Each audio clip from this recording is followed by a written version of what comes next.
He died in his chair, quietly, without a word. But what he left behind wasn't peace. It was a box full of letters, and a family I never knew existed. He died quietly, almost British in his manner. No drama, no last words, he simply didn't wake up in his old chair by the window. I always imagined my father would go out loudly, swearing at the injustice of aging, as was his custom. But I suppose age can wring even the fire out of rage. I arrived at the old house in Syracuse the next day. Mom had passed away 5 years earlier, and now he was alone. Or, as I would soon find out, not quite. The house smelled of dust, old wood, and just a hint of tobacco. He always smoked a pipe, no matter how much Mom grumbled. I found his glasses on the coffee table, yesterday's newspaper folded neatly beside them, and a cup of tea, half drunk. Everything looked eerily untouched, like he had simply stepped out for a moment. While sorting through his papers, I stumbled on a box. A plain shoebox tied with string. On the lid, in shaky handwriting, were the words, "Personal letters. Do not read." Naturally, I opened it. The first couple of letters were dull, old greetings from co-workers, a few postcards from distant cousins. And then I saw the handwriting. Neat, feminine, with a graceful slant. The letter began, "Dear Richard, how are you? The boys miss you, especially Jamie. He keeps asking when you'll come visit again." Boys? What boys? I flipped through more. Over 20 letters. All from the same woman, Laura. The letters were tender, personal, but never crude. They talked about children, school, how Daddy visited on weekends and brought gifts. The earliest was dated 1992. I was in 7th grade that year. My heart thudded in my chest. Did my father lead a double life? Were there children in another family? Brothers? My father, the quiet engineer who scolded me for every B on my report card? I sat on the floor beside the box and read every letter, cover to cover. First came disbelief. Then anger. Then a strange sorrow. These children, these boys, had grown up in his arms, with his stories, the kind I only got a tired "not now" in place of. I didn't know how to process it. I'm 37, I have a wife and a son, a job. But inside, I felt like a boy again, lied to. Replaced. The letters had no addresses, only first names and references to "that place by the lake." But in one letter, Laura wrote, "Richard, don't forget to pick up the orange marmalade from that little shop on Ashbourne Street. Jamie says you always bring the best one." Ashbourne Street. A clue. I felt the world around me start to crack. I thought I knew my father. I thought I knew my family.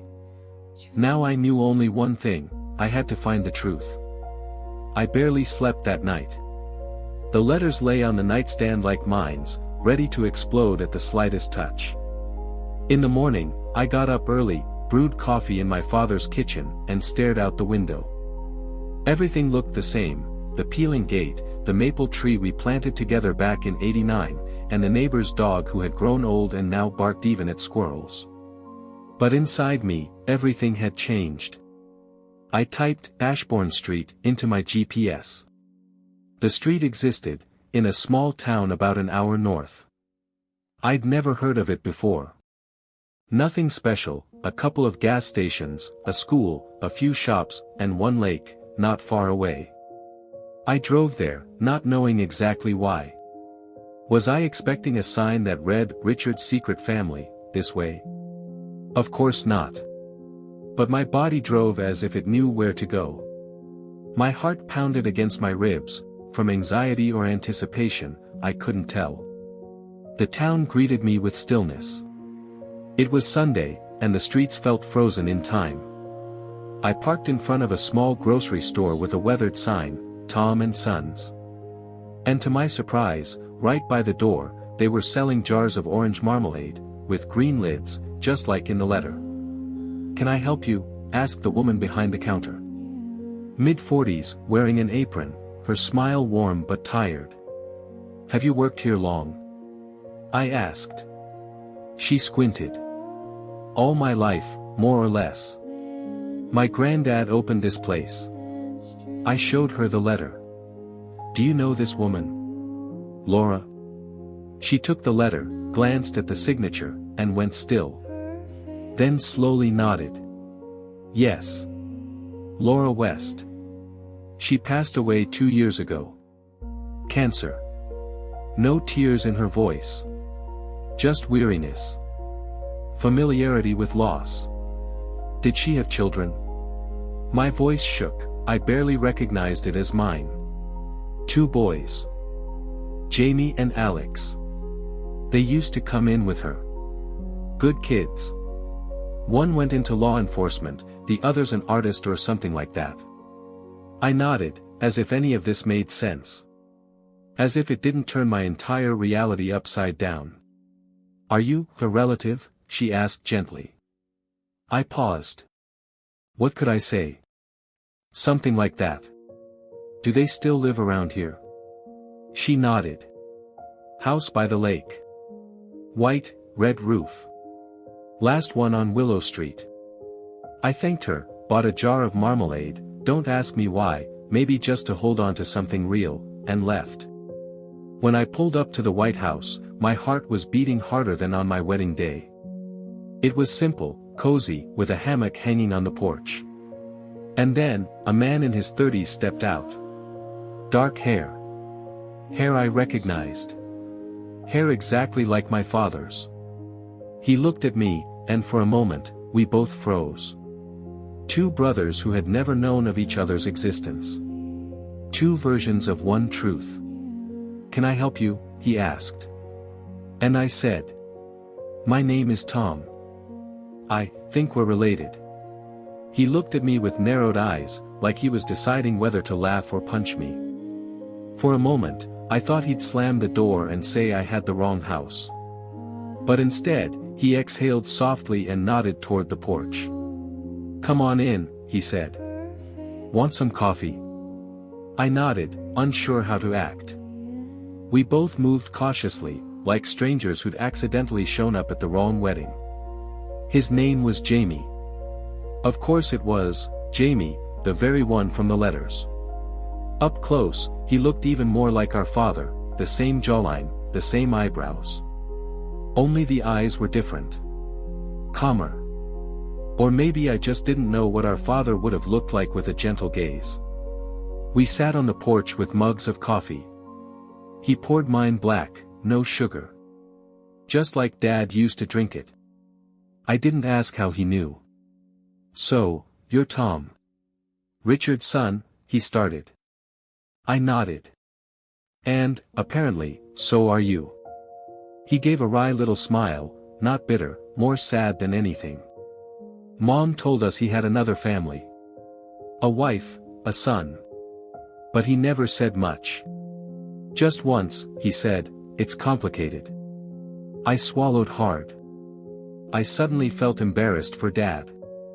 For his cowardice. For the secrets. For the fact that 2 grown men were getting to know each other because one man couldn't be honest. "Did you know him well?" I asked. Jamie thought for a second.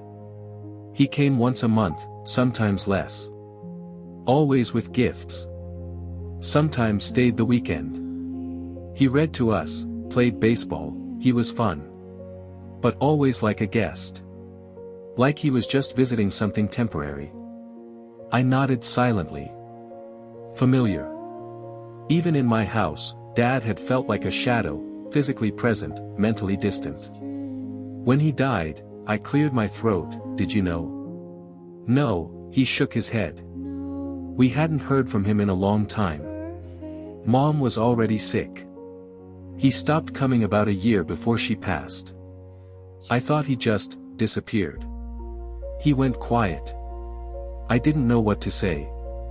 How could I explain that Dad died in his chair, surrounded by objects from one life, not 2?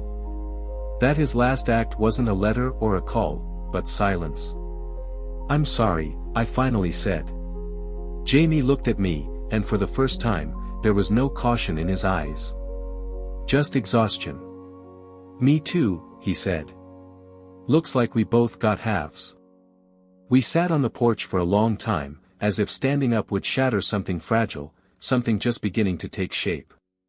Jamie didn't ask more questions, and I stayed quiet too. There was no awkwardness between us, just a pause. Complicated, strange, but not empty. "You came alone?" he finally asked. "Yeah. My wife and son are back home. I haven't told them anything yet." He nodded. "I get it. I haven't told anyone either." "You have a family?" I asked cautiously. "No. A few relationships, nothing that stuck. After Mom died, I had trouble letting anyone in. Alex, he's the one with the family. Wife, 2 kids. Lives in Boston. We don't see each other much." "Alex is your brother?" I clarified, though I already knew. He nodded. "By Mom and now, apparently, by Dad too." I tried to smile, but it came out crooked. "So now I have 2 brothers. One's a cop, the other's an artist. Netflix should be calling any minute." Jamie chuckled. "You'd be surprised how much we have in common." "With Dad?" "No. With each other." I raised an eyebrow. He stood, went inside, and came back with a box. It looked almost exactly like mine, an old shoebox, edges yellowed with time. Inside were letters. Same handwriting, same Laura. Only now, they were addressed to him. "You kept them too?" I asked, stunned. "Every single one. Even the ones where he just said he couldn't make it." I used to get angry. Now, he shrugged, now anger feels more like a habit. I nodded. "Or an inheritance." He handed me one of the letters. I read it. Dad was writing about my birthday. "Tom's growing up so fast," he wrote. "Wish I could be there, Laura." He'd been watching my life, from the sidelines. Was he afraid? I asked aloud. Or just a coward? "Probably both," Jamie said quietly. "Did you hate him?" Jamie was silent for a long time. Then he shook his head. "No. I just stopped waiting." I didn't answer. Because deep down, I was still waiting. The next morning, I didn't leave. I meant to, honestly. I even packed my things, set the jar of marmalade on the front seat of the car. But then I stepped out onto the porch, breathed in the air thick with pine and damp wood, and stayed. Jamie didn't object. He seemed to need this strange reconnection too. We didn't call it a family reunion. Just 2 people stuck in the margins of someone else's biography, choosing to talk. Laura's house was cozy. Clean, simple, but full of care. Photos on the walls, mugs that said, "Best Mom," a warm throw on the couch. And everywhere, traces of our father. Not directly, no. But indirect fingerprints. I recognized the lamp he once fixed when I was a teenager. A book he always read on weekends. Even a small scar on the wooden windowsill, like the mark from his old pocket knife. He didn't live here full time. I asked. No, Jamie shook his head. But his things were here. Mom said he'd always be part of the house, even if he wasn't always in it. You knew he was married? Yeah. Since I was a kid. But it was like mythology. A distant, other life. Mom never spoke badly about your mother. Just once, when he didn't show up for Christmas, she said, "Everyone has a home. Sometimes, that home isn't you." I sat there, unsure how to respond. As a child, I thought Dad was just tired. Or overworked. Now I knew, he was leaving for another home. Another family. His other children. Did you ever want to push him away? I asked. Jamie thought for a moment. No. I just wanted him to choose. And he didn't. He gave a small, crooked smile. No. He chose not to choose. That evening, we walked to the lake. It was still, glass-like, like a stage waiting for a storm. We didn't talk. Just stood beside each other. I looked at the reflection of the trees and realized, I wasn't angry anymore. I felt sadness, yes. Disappointment. But the anger was gone. All that remained was a kind of weariness. And maybe, strangely, relief. I knew the truth now. And I knew Jamie. Want to stay another day? He asked. I looked at the water, then back at the house behind us. And nodded. Yeah. I do. The next morning, I woke up to the smell of coffee and the sound of an old blues station playing softly. In the kitchen, Jamie was frying eggs. Everything felt domestic, familiar, and that was disorienting.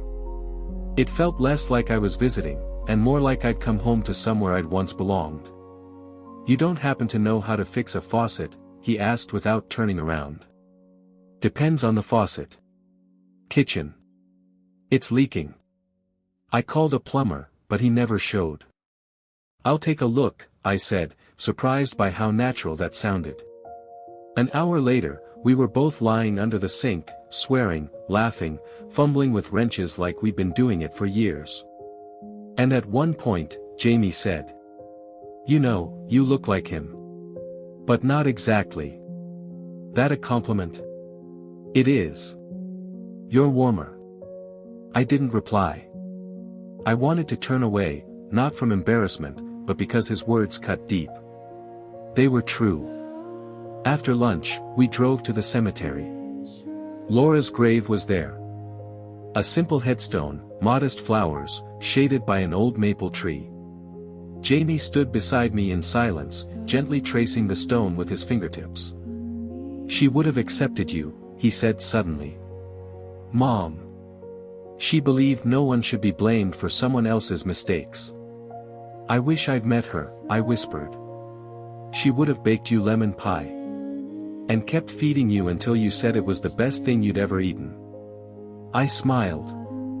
In my mind, I saw a house that had never been mine, one filled with pies, laughter, and a father who didn't disappear. Did you ever want to tell him it hurt?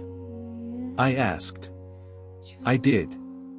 But when he was around, I couldn't. And when he left, it didn't matter anymore. I nodded.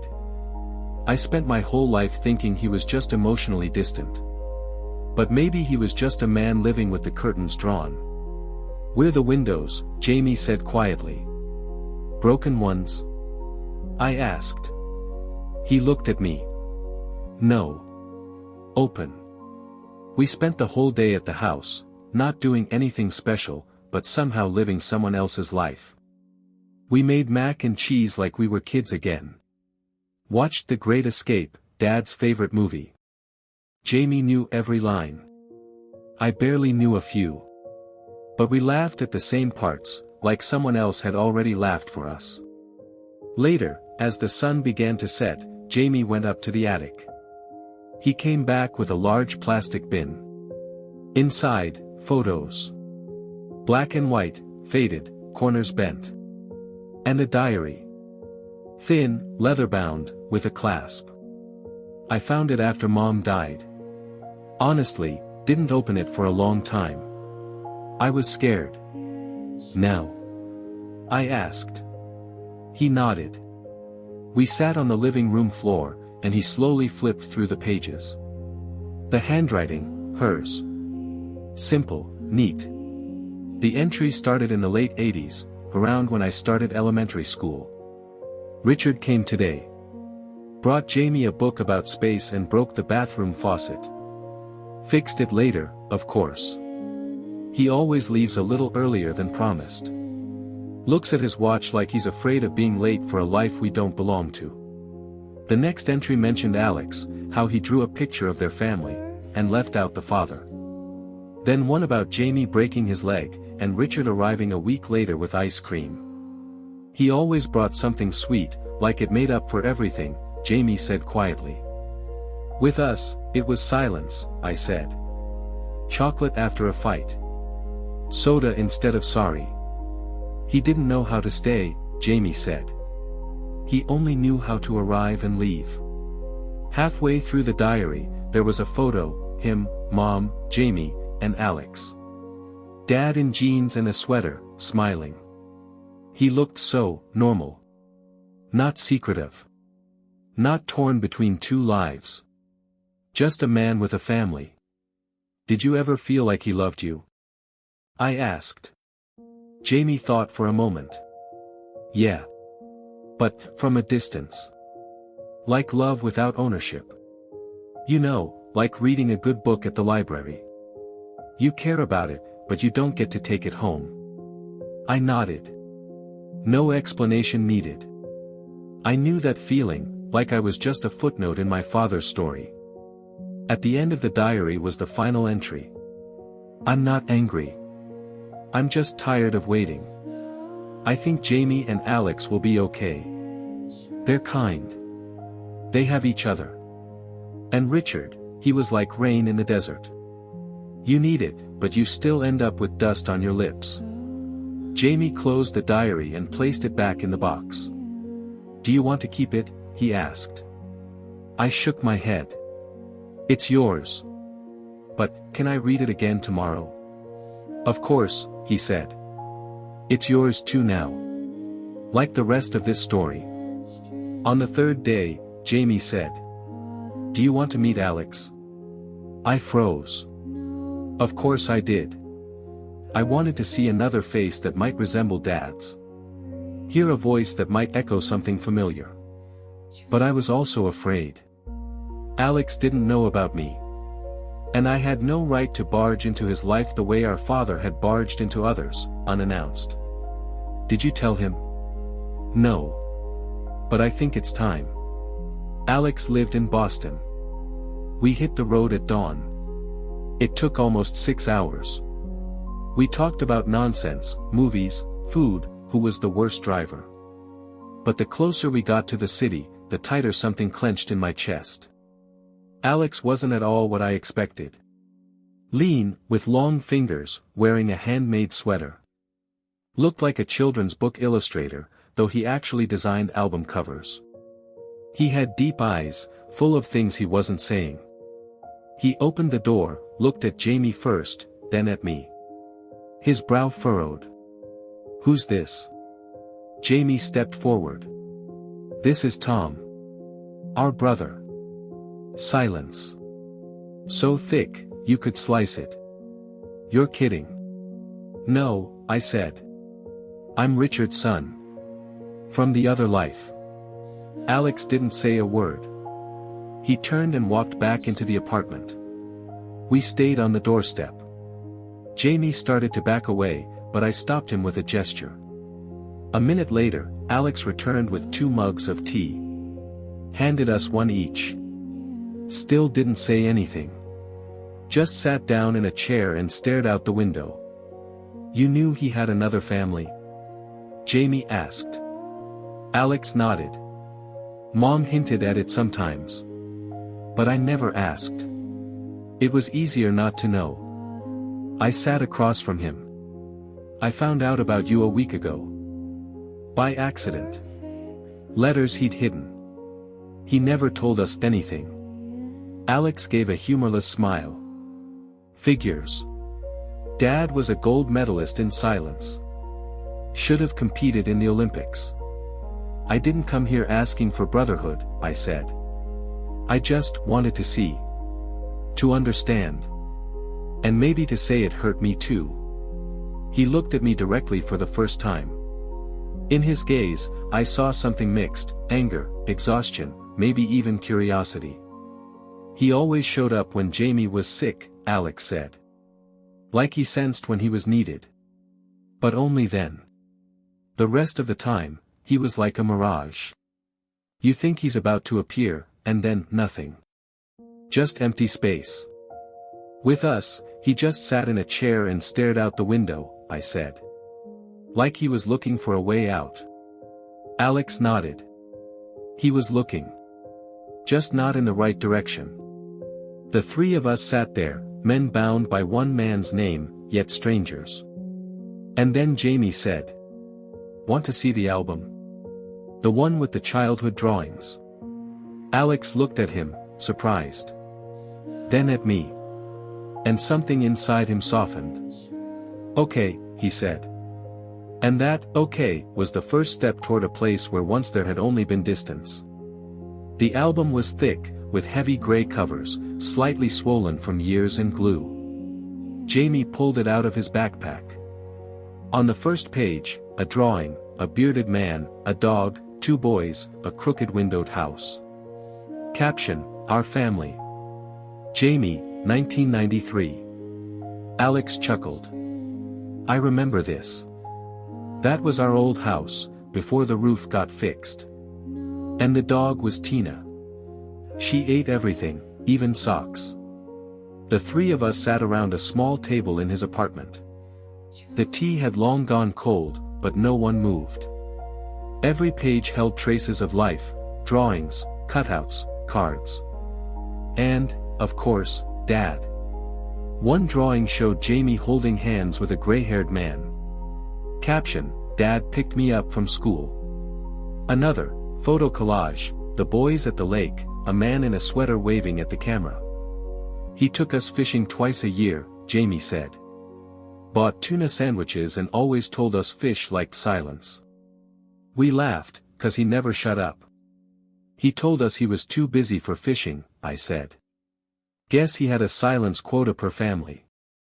Alex flipped to a colorful spread, cloth cutouts, buttons, glitter glue. Someone had spent a whole evening making it perfect. In the center, the word, "Dad." "I made that," Alex said softly. "For Father's Day. He promised he'd come. He didn't. But Mom hung it on the door anyway." He went quiet, and I saw something shift in his eyes. Not tears, more like a memory finally surfacing. "Sometimes I think," I said, "that he was two people. One, funny, full of stories, books, sandwiches. And the other, tired, distant, always expecting a phone call that never came. He didn't have the courage to be whole," Jamie said. "He split himself so he wouldn't have to choose. But you know what's strange?" "What?" "He still chose. Each of us. A little. Just enough for us to remember him. Not enough to forgive." We stared at the album. Colored paper, childish signatures, crooked lines. "You know," Alex said, "I didn't keep this because he deserved it. I kept it because it's mine. My life. My memories. Take him out, and there's just holes." "You're right," I said. "He wasn't what we wanted him to be. But he was. And somehow, that's not nothing." Evening crept in without warning. Streetlights flickered in the windows, and the room dimmed. Jamie closed the album. "Ready to head back?" he asked. "Yeah," I said. "We've still got a lot to say. Just, this time, to each other." We got home late at night. Jamie was driving, and I dozed in the passenger seat. Alex had promised to write, and from the look on his face, he meant it. We didn't hug, didn't swear to stay in touch. We just looked at each other like people who had finally seen more than just their own reflections in the mirror. In the morning, I found myself back at Dad's house. Sunlight streamed through the blinds, lighting up dusty shelves and the books he never finished. A mug sat on the counter, once filled with tea. And I realized, it was mine now. I climbed into the attic, where the old boxes were. I wasn't looking for letters or photos this time. I was looking for something that said, "Yes, I knew you existed. Yes, I thought of you." And I found it. A folder labeled, "Insurance and Documents." Inside, his will. Reading it felt like flipping through a script for a bad soap opera.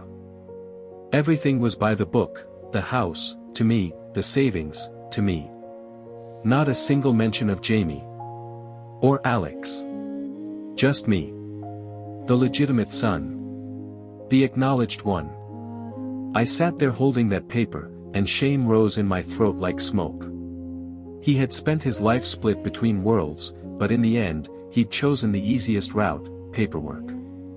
Bureaucracy had won over conscience. I called Jamie. He showed up half an hour later with a jar of coffee and a question in his eyes. "You knew?" I asked, handing him the will. He read it silently. Then sat down, placed the coffee on the table, and gave a wry smile. Predictable. "You angry?" "No. Just not surprised." He always made choices through what he didn't say. "What do we do?" "You know the answer." I did. A week later, I signed over half the house to Jamie. The other half, to Alex. The savings were split 3 ways, 1 share for me, 1 for Jamie, and 1 into a fund for Alex's kids. None of us called it a grand gesture. It wasn't. It was just fair. Later, after I'd gone back home, I got a letter. A real one. From Jamie. "Tom, you were right. He was. And somehow, that was enough for us to be, too. Thanks for not walking away, like he did. Thanks for staying. P.S.